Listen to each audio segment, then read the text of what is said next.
Hello les grenouilles, j'espère que vous allez bien, que vous êtes en forme. On se retrouve aujourd'hui sur ma chaîne, vous avez vu, dans un nouveau cadre. On est aujourd'hui à ma salle de sport, Fitness Park, la Ville du Bois. Et on se retrouve avec un invité un petit peu spécial, c'est Jérém. Bonjour Jérém. Salut Clem. Est-ce que tu peux te présenter Jérém en quelques mots? Bonjour à tous, je m'appelle Jérémy. Ça fait 12 ans que je pratique la musculation, dont 6 années en powerlifting, c'est-à-dire la force athlétique. C'est un sport qui réunit 3 mouvements, le développé couché, le squat et le soulevé de terre. Oui, d'ailleurs, c'est ce qui explique sa présence aujourd'hui dans la vidéo. Vous l'avez bien compris, on va parler du deadlift, du soulevé de terre. On va vous donner quelques conseils pour progresser sur ce mouvement, comment optimiser votre technique, les 12, les don'ts et encore plein d'autres conseils. On va répondre à toutes les questions que vous nous avez posées sur Instagram. C'est parti! On commence donc tout de suite. Jérém, est-ce que tu peux nous expliquer qu'est-ce que c'est le soulevé de terre et qu'est-ce que ça travaille plus précisément? Alors, le soulevé de terre, c'est simple. C'est un mouvement qui consiste à aller chercher sa barre au sol et de la ramener mi-cuisse. C'est un exercice qui travaille principalement la chaîne postérieure, c'est-à-dire les ischios, les fessiers, les lombaires et le grand dorsal. Voilà, donc c'est un des mouvements les plus complets qu'on peut retrouver en musculation puisque, en fait, au-delà des muscles moteurs, les ischios, les fessiers, comme tu l'as dit, vous avez aussi d'autres muscles qui travaillent en stabilisation. Vous avez les dorsaux, les muscles profonds du dos, vous avez même les épaules, les bras qui travaillent en stabilisation, ce qui en fait un mouvement vraiment très polyvalent. Concrètement, quels sont les bénéfices du soulevé de terre? De 1, ça va être très efficace pour améliorer le renforcement global de tout le corps, et ce, quels que soient les objectifs. Que vous soyez en objectif de prise de muscle, perte de gras, remise en forme, tout ça, ça va être super efficace. On a tendance à croire généralement que lorsqu'il faut perdre du poids, il faut zapper tous les exercices de musculation. Or, c'est complètement faux. Le soulevé de terre, dans notre cas, c'est un mouvement qui est très complet, très polyvalent, donc qui va engager de nombreux muscles et qui va permettre une dépense énergétique très intéressante, et ce, que vous soyez en prise de muscle, en perte de gras, etc. Parfait aussi pour développer la force, la rapidité et aussi pour sauter. Voilà, c'est ça. Tout ce qui est travail de force, d'explosivité, c'est pas utilisé que dans des objectifs d'hypertrophie musculaire. Ok, deuxième point, ça va vous aider pour le renforcement postural dans votre vie de tous les jours. Ça va vous aider notamment à corriger une posture qui a tendance à pas être top quand vous êtes assis, c'est-à-dire les épaules vers l'avant, une petite kyphose dorsale ou alors le bas du dos arrondi. Troisième point, il s'agit d'un mouvement fonctionnel, donc ça va notamment vous aider dans la vie de tous les jours à soulever des charges lourdes, par exemple les courses, pouvoir vous pencher vers le sol en toute sécurité et ne pas vous faire mal au dos. Alors, une des questions qui me revient souvent sur les réseaux, c'est le soulevé de terre, au final, dans quelle séance le placer? Est-ce que au final c'est mieux de le placer dans une séance dos ou est-ce que c'est mieux de le placer dans une séance jambes? Est-ce que tu peux nous en dire plus, Jérém? Et bien en fait, c'est un mouvement qui est chouette parce que tu peux le placer n'importe où, c'est-à-dire dans une séance dos ou dans une séance jambes. Moi personnellement, je le place dans une séance jambes où je vais travailler plus les ischios et les fessiers parce que je le sens plus. Mais tu peux le travailler sur une séance dos. Tu commences par le soulevé de terre et derrière, tu fais tes exercices d'assistance, tout ce qui est tirage et autres exercices. Voilà, donc la réponse, c'est que vous pouvez vraiment l'incorporer dans les deux. C'est à vous de choisir selon vos sensations, selon les variantes que vous préférez et selon la manière dont vous souhaitez le travailler. Ok, donc je pense qu'on en a fini pour cette petite intro. On va maintenant passer à la pratique. C'est parti. Ok, donc maintenant qu'on vous a expliqué les bénéfices, place à la pratique. Donc ce qu'on va faire, c'est que Jérém, il va me coacher sur le mouvement, il va vous expliquer toutes les étapes, le placement, l'exécution, et moi je vais être la cobaye. Exactement. Donc pour commencer, Clem, est-ce que tu veux bien t'avancer au plus près de la barre? Voilà, il faut placer votre barre le plus près possible de vos tibias. Aligne tes pieds au niveau de tes épaules. Une fois que tu es placé, tu vas venir chercher ta barre en faisant une flexion de ta hanche et des genoux simultanément. Voilà, et tu viens chercher ta barre. C'est ça. Ensuite, il faut que tes épaules et la barre soient alignées. Le dos bien droit, pas trop en arrière parce que sinon tu es en déséquilibre, mais pas trop en avant non plus. Il faut que tes épaules soient bien alignées. Alors moi, j'ai une petite astuce. Pour éviter que vous soyez gêné par vos genoux, je colle mes avant-bras sur mes genoux de sorte que ça fasse qu'un seul bloc. Avant de commencer le mouvement, on va penser à bien serrer ses omoplates et à mettre les épaules en arrière. C'est-à-dire pour nous les gars, on va dire le torse vers le haut.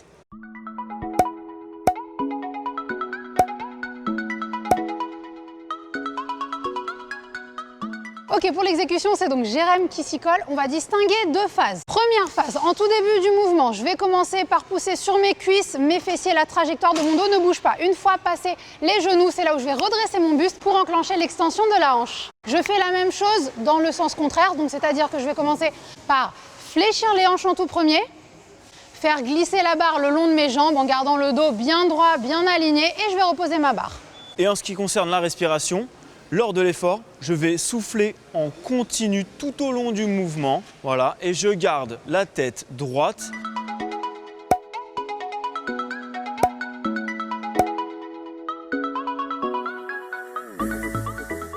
Ok, donc maintenant qu'on a vu tout ce qui était placement pratique, on va revenir un petit peu plus sur les différentes questions que vous pouvez nous poser concernant le soulevé de terre. En tout premier, on va voir dans quel cas c'est pas bon. Lors de la pratique du soulevé de terre, on va dire qu'il y a généralement 3 grandes erreurs qu'on peut retrouver chez la majorité des pratiquants. L'erreur numéro 1, c'est lorsque je vais chercher ma barre et là, au lieu d'avoir le dos bien droit, je vais légèrement le courber. Et donc là, c'est vraiment pas bon. Erreur numéro 2, c'est lorsque je ne suis pas bien placé par rapport à ma barre, c'est-à-dire que mes pieds et mes tibias ne sont pas assez rapprochés sur ma barre. Ça va rejoindre un petit peu le premier point. Si la barre en fait est trop éloignée par rapport à vos tibias, au moment de la soulever, vous allez avoir tendance à mettre un petit peu plus de pression sur la région lombaire. Votre bas du dos va avoir tendance à être un petit peu plus arrondi. On peut dire entre nous que un bon soulevé de terre, c'est quand ça te scratche littéralement les tibias. Oui, c'est ça.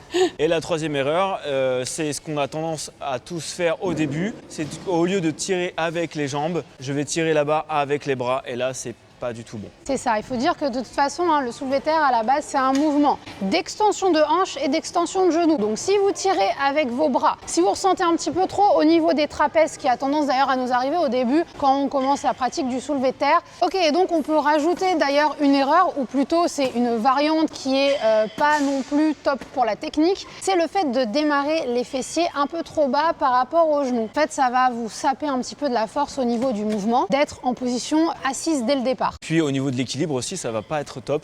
Et du coup, vous allez avoir tendance en montant à tirer sur votre dos si les fesses sont vraiment trop basses. Donc une autre question qui me revient souvent, c'est est-ce que le soulevé de terre, au final, c'est mieux de le faire avec une prise classique ou une prise inversée? Qu'est-ce que tu en penses sur ce sujet, Jérém? Alors comme vous avez pu le voir peut-être ou pas, en compétition de force athlétique, les athlètes le plus souvent utilisent une prise inversée, c'est-à-dire en pronation et en supination, pour éviter que la barre tourne. Et ils sont beaucoup plus à l'aise dans cette prise-là. Oui, chez certains, en fait, ça peut améliorer la force de poigne que vous avez au niveau de la barre et indirectement vous permettre de prendre un petit peu plus lourd. Alors, c'est vraiment une question de sensation personnelle privilégiée, la prise avec laquelle vous êtes la plus à l'aise. Ok, prochaine question, Jérém. Que faire dans les cas où, même en prise inversée, la barre glisse? Avec quoi on peut s'aider? On peut s'aider d'un accessoire que certainement vous connaissez, c'est-à-dire les straps, d'accord?